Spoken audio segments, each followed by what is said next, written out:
From MIT's Office of Digital Learning.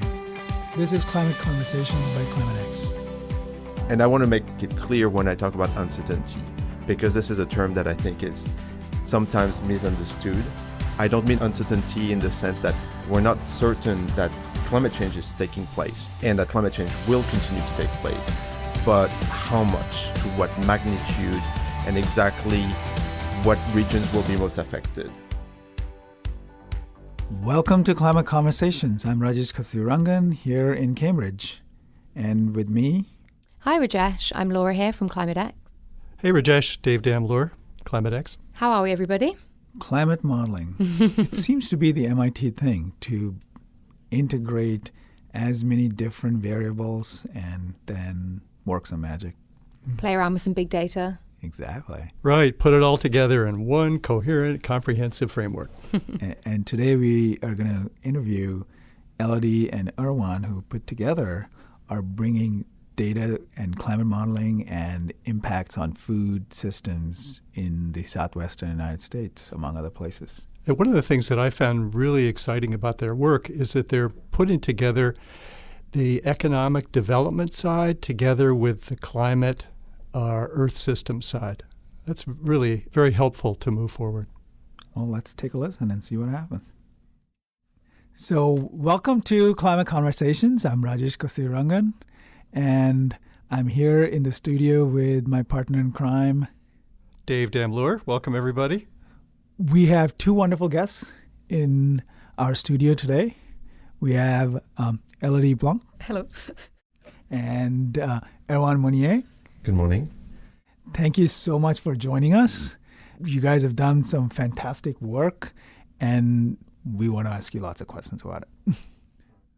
Well, I'm going to say, first, thank you for reading our work. This comes as a very nice surprise. And thank you for inviting us. This is great. We're glad you're here. So, Élodie, Yes. you've been here at MIT for a while, right? Mm-hmm. Tell us how you got here. So I was doing my PhD in New Zealand, and I got the opportunity to work at the joint program. I first came as a visiting student while I was still doing my PhD, and then I got the opportunity to stay as a postdoc, and then as a research scientist. And how about you, Erwan? How did you arrive in Cambridge, Massachusetts? So originally I'm from France. I came to the US for a PhD 14 years ago. Uh-huh. So I did my PhD in UC Davis. Uh-huh. And I started looking for a postdoc position, trying to stay in the US. And I had this amazing opportunity to come to the joint program. I was very excited because of the type of work that's being done, very multidisciplinary, sort of a unique program. And I jumped on the opportunity, and I haven't left since. Right. So what was your original discipline? UC Davis is famous for agricultural studies and that sort of thing. It is famous for agriculture study. I was actually focusing on atmospheric science.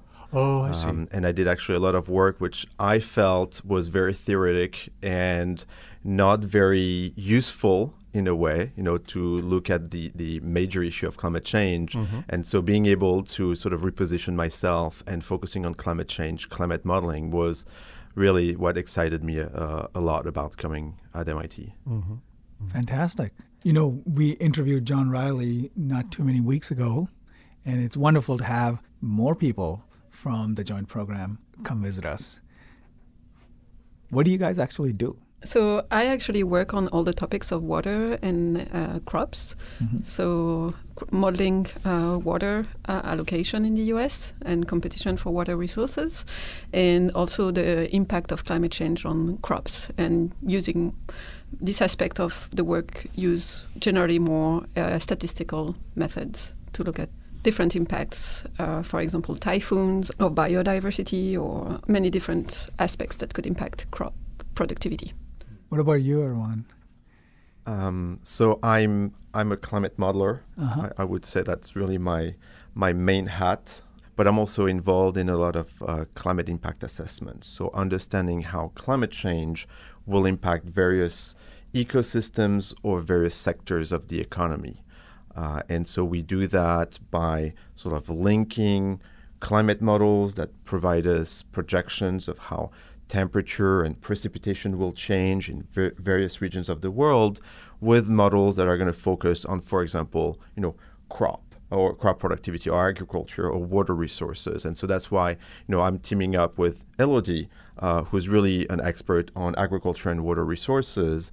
And I'm bringing up the expertise in the climate modeling. And, so how would you design a study to understand how climate change and the large uncertainty there is in future projection of climate change can impact those sectors. And I want to make it clear when I talk about uncertainty, because this is a term that I think is sometimes misunderstood. I don't mean uncertainty in the sense that we're not certain that climate change is taking place and that climate change will continue to take place. But how much? We're uncertain about how much, to what magnitude, and exactly what regions will be most affected. So we try to really take that into account. The fact that we don't always know, we don't have perfect foresight. Our models are not perfect. And so we need to understand, where do we have really confidence in our projections and where do we lack that confidence? And so we have various methods to deal with that. I don't know if you want to get technical there. But Well, our colleague Kurt Newton, when interviewing John Riley, said in his view, models were our crystal ball, because we really can't know, as you're saying, we just simply can't put our fingers on all the variables. We can't specify them. We can't get perfect data. So there's a little bit of guesswork, but it's better than just putting your fingers up to the wind and see which way it's blowing. Well, yes. I mean, if we didn't have models, I think we would be clueless. We would not be able to really make any projections, making any decisions, and being prepared. At the same time, it's true that our models are not perfect. We cannot just run the model once and be completely sure that what we're getting out of the model is going to be useful. And so that's why, we run a lot of simulations. So, for example, as a society, will we take climate change seriously, and are we going to have strategies to limit emissions of greenhouse gases, or will we just let those emissions go as they have been, in the last 30, 40, 50 years? Will there be technologies, breakthrough in technologies that will allow us to reduce emissions of greenhouse gases without having that much effort, without needing international coordination? We don't really know that. So that's why we'll usually run scenarios, a scenario where we assume that the world is going on a very dangerous path with a lot of emissions, and another scenario where we're really assuming that there'll be collaboration, coordination efforts around the world, and we'll be able to limit emissions of greenhouse gases. So how do you develop or design those scenarios? So there is a lot of scenarios that already exist. So we can use scenarios that have been designed internationally under the umbrella of the IPCC. So that's the well-known UN effort to investigate climate change. We can develop our own, depending on whether we believe that those scenarios are still relevant. I mean, most of those scenarios were developed a long time ago. And as things happen, like the Paris Agreement, we have the capability at the Joint Program to develop our own scenarios. And so those are scenarios that take into account changes in population, changes in the economy, and what that means for emissions of greenhouse gases and the management of the land system, like land use change and so forth. So climate modeler, crop modeler, how do you trade models with each other? These are modeling quite different things. So we don't trade models, we just integrate them. So Erwan's climate model output are input into my water model, for example. Mm-hmm. Oh, so that's when you were talking about an integrated approach, that's really what it means. You're not smushing together the two atmospheric science and economic development models, but you're joining them in some meaningful way. Like you were saying, output of one is an input to the other. Is that right? Yeah, so our integrated framework for the moment, assembled all these different models representing the Earth and human system, and making them interact with each other. So that sounds really innovative to me. Is anybody else doing that, or are you all the first on the block? Well, so the Joint Program has been around for, I believe, 26 years. Mm-hmm.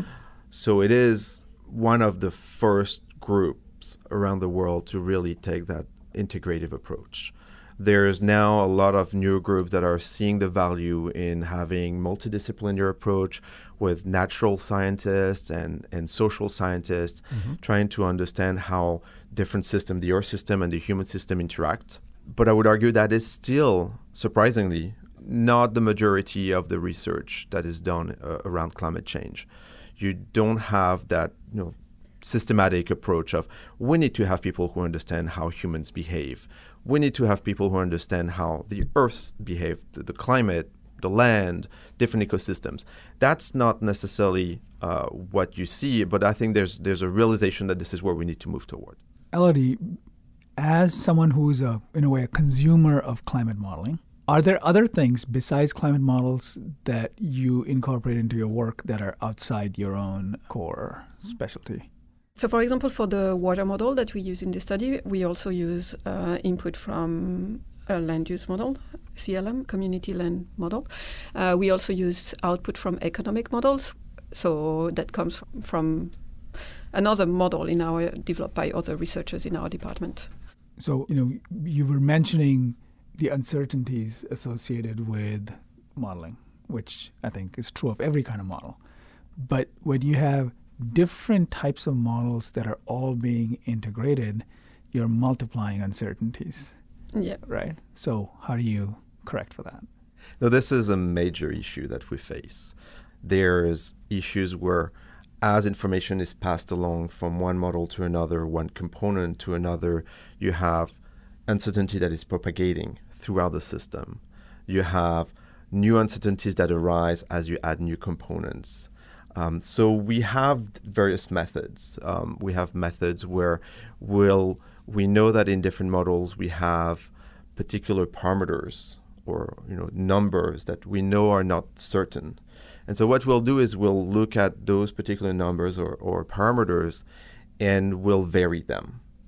And we'll run very large ensemble simulations. So that means hundreds of simulations where the only thing we change is going to be that parameter because we know that it's an important parameter and we know that it will have impacts throughout the entire modeling system. So that's why a lot of the work that we do is sort of designing those large ensembles, understanding where are the key uncertainties, what we don't know, what we know more. And this is quite complex. And I'm not saying that we have it figured out. As there's more and more data available, as there's more computational power, we have those very large clusters, computer clusters, we end up having this big issue of just running simulations and trying to make sense of exactly what we're doing. So we can combine these issues with machine learning techniques, which is something that now is becoming a lot more important, is really to design models that are able to make sense of all this data in a very systematic way. And so that's really where we're moving toward. I mean, and of course, every probabilistic scenario has this problem, right? That if there are independent events whose uncertainties you're adding, then at some point it's not good. And again, I also want to reemphasize what you mentioned. This is not uncertainty about the existence of climate change. It's uncertainty about the specific trajectories it might take, and which really brings me to my next question. And so I want to move up a little bit and ask a more general question. Are we going in the direction of greater collaboration?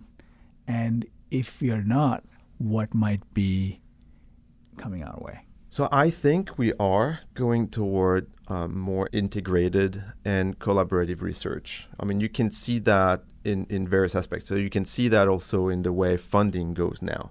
I mean, I'm still a fairly junior researcher, so I cannot tell you how it used to be 40 years ago, but I remember, at least when I was a grad student, when you were applying for funding, when my advisor was applying to funding, that was for a very specific project for one person. Now it's very difficult to actually get funding for a very narrow problem where you don't bring in multiple researchers, multiple institutes. So I think that already shows that there's, at least from a strategy point of view of how research is funded, this realization that we need to have collaborative research that includes multiple disciplines. Now, does that translate in how we do research? For example, we're not a department at MIT. We're a joint program. We're sort of an independent center. And that's, to me, the evidence of there's a lack of understanding that maybe the structure of universities may have to change. You cannot just have a department of economics, a department of atmospheric science. We also need to have ways to collaborate and to understand that this is not just one discipline at a time. There's also this integrated vision of how research should be done. And as far as I know, you don't have those types of departments in most universities, departments that really integrate all sorts of disciplines and expertise. They're all kind of working in parallel. They work in parallel, and usually there'll be some sort of initiative that will bridge around those departments. For a time. For a time. And it may or may not be very successful. I mean, that's unclear. I wanted to shift a little bit to the specific study that caught our eye. Yeah. When we were scanning the MIT News a few weeks back. And that is the study that you did on irrigation, water shortages and irrigated crops, that sort of thing. Mm-hmm. So I'm thinking that's a particular instance where you were trying to bring disciplines together. You combined the atmospheric science and the economic science, economic development folks, and you were really looking at a particular case that illustrated the larger point that speaks, I think, to what Rajesh is talking about. Can you tell the listeners a little bit about the study? About the study, yeah. So we wanted to know if irrigation as a way of ensuring food security, if it's actually a sustainable strategy in the future, especially in the context of climate change, because yields are much higher for crops that are irrigated because they are not affected by the lack of water. But if you don't have the water available in the place where you are currently irrigated, then we wanted to study where these regions are, where would there be hotspots of water stress, and where for the most commonly grown plants in the US. So we want to integrate all the aspects of the human system and the earth system. So looking at economic activity, how it will impact demand for water in terms of industrial activity, for economic activity, for cities, for all the different users of water on top of agriculture. And with this economic activity will have consequences in terms of emissions, CO2 emissions and greenhouse gases, and how that will affect climate, and how this climate will affect water resources in terms of how much precipitation there will be, how much runoff that will induce, and then how much water there will be available for these different sectors, and specifically for irrigation. So, Erwan, how did you bring your climate modeling into this exercise? Yeah, so as Élodie mentioned, this is a fairly complex study with a lot of elements. So what we did is, we brought together economic models of the world economy, a model of the U.S. economy that's a lot more disaggregated, a climate model, a model that allows us to look at how much water will crop need in the future as climate changes, a water model that allows to represent that competition from the different sectors.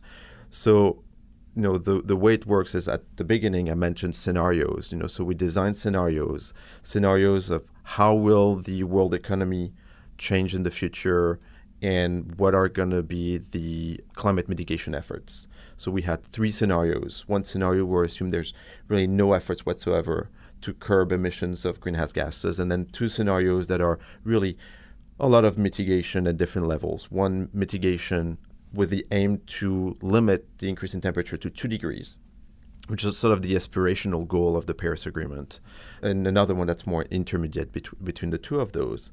And so once we're able to model under those scenarios how the world economy is going to develop and how emissions of greenhouse gases will move forward, we can bring those emissions into our climate model, and that allows us to determine what will be the impact for temperature and precipitation and other key variables over the entire world, but also for that particular study focusing on the U.S. So why would decision makers, politicians care about your results? I would hope that they'll care because they'll realize that if we just work as nothing is happening and we don't prepare for the impact of climate change, will end up being a very difficult situation. And in particular, there'll be basins in the US where specific crops will not be able to grow well.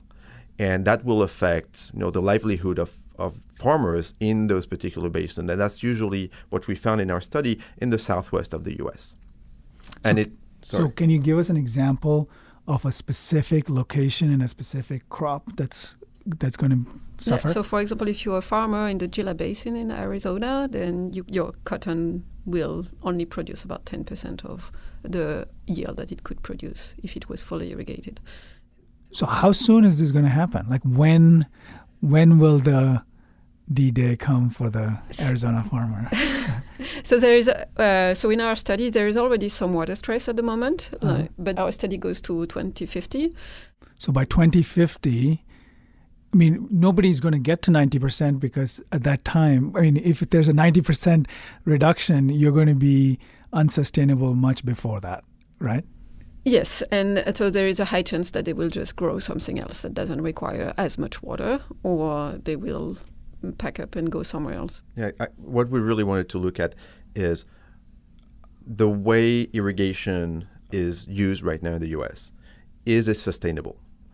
If we just continue doing everything the way it's done now, is it going to work out? And so I just want to point out that when we look at the entire U.S., the effect is not really big. It's really important for specific locations. Usually in those specific locations, those specific basins, it's not where you have the most production. It's because it's areas where there's already water stress. So obviously that's not where you have marginal places. Correct. Right. So but it's important. At least we believe it's important because this means for some people, their livelihood is going to be drastically impacted. And so there's ways you can adapt. I mean, you can be more efficient about how you use water, or you can just stop. You just stop farming there and you move somewhere else. But, when you look at the scale that we're looking at, we don't know what it will actually mean for a lot of farmers, how many will be affected. So this is really unknown territory about, how will we respond to it. And so what we really wanted to do is to point out that those issues are likely going to take place in a few decades, and we need to be prepared. We need to have strategies. The system is so complex, we have to make simplifications. We cannot take into account everything. But at least what we want to convey is we need to do this integration. We need to understand how economic development, climate change, how that interacts with water resources, what does that mean for agriculture, for crop production, and essentially for food security. And pointing out that there is a problem. We don't yet have all the solutions because we haven't designed strategies yet.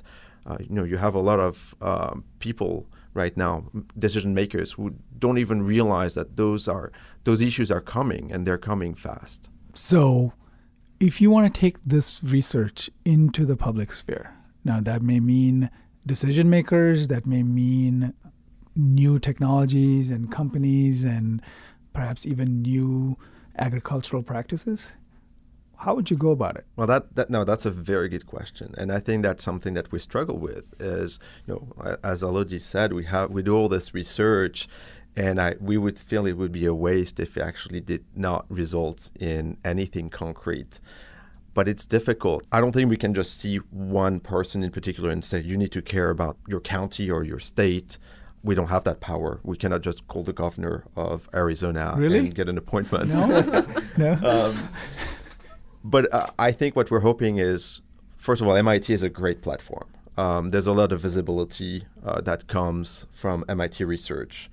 The Drone program also has done a lot of work with decision makers and has, I believe, had an impact. What we want to do is first make people aware that they need to think about those problems. And I think it would be great if every decision maker in every state thought, maybe I should determine whether or not my state will be impacted and how it will impact it and what it will mean for businesses in my state.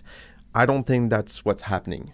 And I don't think you can just convince one person with, even if we got a 1-hour meeting with the governor of Arizona, I don't think you'd be able to convince him to change the way they think about the future. It's also a very difficult problem because we're looking at multiple decades, and most politicians, I think, they care about being reelected for maybe 4, 8, 10 years. You've noticed the pattern here, right? I think so. So it's difficult, and I don't know. Sadly, I think we're all facing the same problem, right? Which is we are looking at a major catastrophe waiting to happen, and we are all looking for ways to get more attention. Everybody has to eat, Right. right? So that's the food security piece. Talking about everybody has to eat, we are running out of time, and we usually end our podcast with what we call a magic wand question. So if you could wave a magic wand, both you, Élodie, and you, Erwan, and you could change one thing about the world, ideally to get the world or the aspects of the world that you care about to pay more attention to climate change, what would that magic wand be? I just wish that climate change was not a divisive issue that is just divisive in terms of the political spectrum, and that people just realize there's no conspiracy. We're not millionaires riding a gravy boat train, whatever the expression is. We're researchers. I think we work pretty hard.